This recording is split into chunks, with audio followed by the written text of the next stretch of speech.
Another hurricane season is upon us. This year, there's a shift in the tropical weather pattern. You get maybe less than 72 hours notice. Leaders could be faced with hard questions if storms rapidly intensify. At the same time, the state struggles with an insurance crisis. We'll take a look at some ways to drive down the cost. From Fox 8, your weather authority, you're watching Weathering the Storm, sponsored by LAS Enterprises. For the best in hurricane protection, choose LAS. Egan Insurance, a Higginbotham partner, and Craig's Electrical and Generator Service. When the lights go off, Craig's comes on. Hello, I'm Chief Meteorologist Bruce Katz. With what could be a very active year, the Fox 8 weather team is here to get you ready. The tropics will be heating up with record water temperatures, and of course, you can always count on our team of 5 meteorologists to get you the information that you need. This year is expected to be a very active season for the tropical Atlantic. In fact, some of the newest numbers have come out. Colorado State and NOAA put out their predictions, and you'll notice an average of 14 is a normal year. 7 of those hurricanes, 3 major hurricanes. Now, Colorado State going with 23 named storms, 11 hurricanes, and 5 major. But the real key is NOAA has never gone this bullish on the number of storms that we expect, from 17 to 25 named storms, 8 to 13 of those hurricanes, and we can even double the amount of hurricanes that are major at Category 3 or greater. Here's part of the problem. From an El Nino pattern that creates a lot of shear, we're seeing La Nina. La Nina is the cooling waters of the Pacific, and it creates low shear, which allows hurricanes to develop. Normally, if we get those trade winds, it'll chop off the tops and weaken or dissipate storms. La Nina, quite different. We don't have that shear that moves on in. The other issue, and the reason why we have all these very high numbers, is because we have water temperatures that are at record. Normally, these should be early August, not the beginning of June. So again, we've got sea surface temperatures off the charts as far as broken records. And this year, we are expecting the potential of some of those storms to continue to develop through mainly August and September. So this year, Alberto to Helene, we've got Isaac down to Patty, Raphael to William. It looks like we may be scratching off a lot of these on the list. And of course, we'll be here with you every step of the way. As we head into the season, homeowners deal with skyrocketing insurance prices. Meteorologist Amber Wheeler gives us a look at the state of the market and what the future could hold. Growing up here, you become familiar with the process and the procedure. This is what you need to do. This is what you have to deal with. And from father to son, from grandfather, we all learn the process of dealing with hurricane threats. And now there's a new battle. You're seeing a situation now where sometimes people's insurance cost is greater than their mortgage note, and it's just never been like that.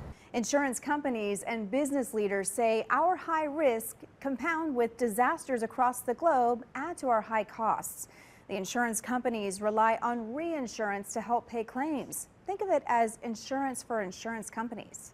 The Louisiana Department of Insurance says the cost of reinsurance has gone up due to the lack of investors and an increase in global payouts. The biggest price of your premium is the cost for that company is passing on for the reinsurance that it has to buy to make sure it can pay multiple hurricane hits. Global billion-dollar disasters have increased dramatically over the past 10 years, so it's really hard to escape no matter where you're located.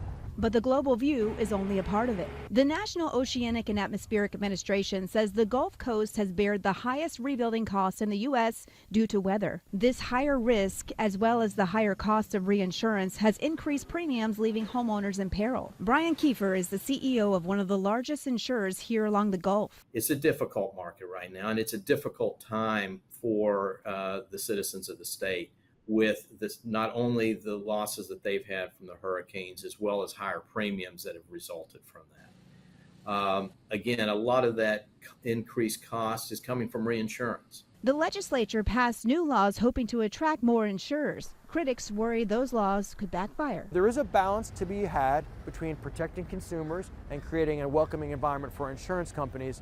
What I would say is that maybe as a state we went too far over the past couple of decades because we have rules in place that exists nowhere else in the universe. And while many wait to see how the market will react to the changes, local insurance agents like Dan Burkhard are still trying to find discounts homeowners may not know about. When a customer calls, the first thing we do is evaluate the risk. How old is your house? That's going to be the number one, because the older a house is, the more prone for damages and breakdowns and system repairs that cause damage, overflows, broken pipes, electrical surges, fires. Many inspectors will do a wind mitigation report to see how your home would stack up against a hurricane. You can take a new Ida roof that you just got, and there's applications to waterproof it from the interior. And the hip roof has more of a wind-resistant roof design. And that's going to automatically be a candidate to get 20% off, especially if you're with the market of last resort. And you can now tailor your insurance bill if you're willing to take on more risk. The newer companies are pricing all the coverages on a line item basis so you can adjust it. Despite the situation, some are optimistic. We're hoping new markets come in, and we're already seeing some signs of it. And Kiefer says the cost of reinsurance may have peaked. It doesn't mean that rates are going to come down immediately. Rates still have to work their way through the system, but hopefully the worst of that is over. If we can just continue to pray for quiet years and keeping those rates where they're at, I'm hopeful that the worst is behind us. For Weathering the Storm, I'm meteorologist Amber Wheeler. Imagine an area almost 800 times the size of City Park. That's roughly how much land has vanished along Louisiana's coast. John Snell looks into the role hurricanes have played in the loss of these disappearing natural defenses. The sun peeks out from under the Highway 1 bridge as charter boat captain Mike Guidry heads out of Leeville into one of the areas suffering Louisiana's most dramatic land loss. Growing up here, there was probably another 50 to 75 feet out in the water of land. Guidry says Hurricane Ida just about finished off what was left of an old cemetery where only a few tombstones remain in the marsh. Years ago, growing up, you could see the tombs that were here. Over the last century, geologists say the Gulf of Mexico has devoured about 2,000 square miles of Louisiana. Experts blame a variety of factors. The delta sinks as levees rob it of Mississippi River sediment. Canals dissect the marsh and alter the natural tidal flow. Everyday tides and winds, like a steady drip drip, claim little bits of real estate. But hurricanes, in geological terms, take land instantly. This is how it looked the day before the storm hit. All right, and then the day after Ida hit, this is what happened. All of this marsh was just ripped out. Retired levee director Wendell Curall says Ida rearranged the landscape of South Lafourche, blasting through the coastline, ripping open areas that had been a few miles inland. That included a vast area of floton, marsh that floats, not quite connected to the water bottom. Curall figures Ida claimed about 40 square miles of land in Lafourche alone. We probably lost 10 years of erosion, 20 years of erosion that you would normally have was done in one night. Like losing something the size of 60 French quarters in the blink of an eye. Google Earth tells the story in St. Bernard and Plaquemines before Hurricane Katrina and what it looks like now. As more areas convert to open water, the coast becomes even less resilient. In the area near Grand Isle, land loss went into overdrive in the 1970s. Today, it bears little resemblance to what it looked like, say, when Betsy struck in 1965. Grand Isle's a good 3-4 miles off in the distance there. Right. And what was here 20 years ago? You just had what everybody knows, Barrier Islands. Just islands all over. Mike Guidry elects not to update his boat's GPS to remind himself where land once existed. Now, shallow water. I see a boat out there in the distance, and on your map, he couldn't run that way. He's on land. Right. But he's got plenty of depth on Plenty of depth. There are some bright spots. Only a couple years before Ida, the state rebuilt Queen Bess Island, an important nesting area for brown pelicans and other species.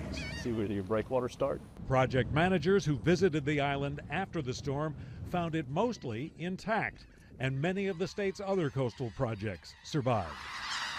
Wendell Curall suggests building a ridge of some sort to block saltwater in that area of Lafourche so badly wounded in Ida.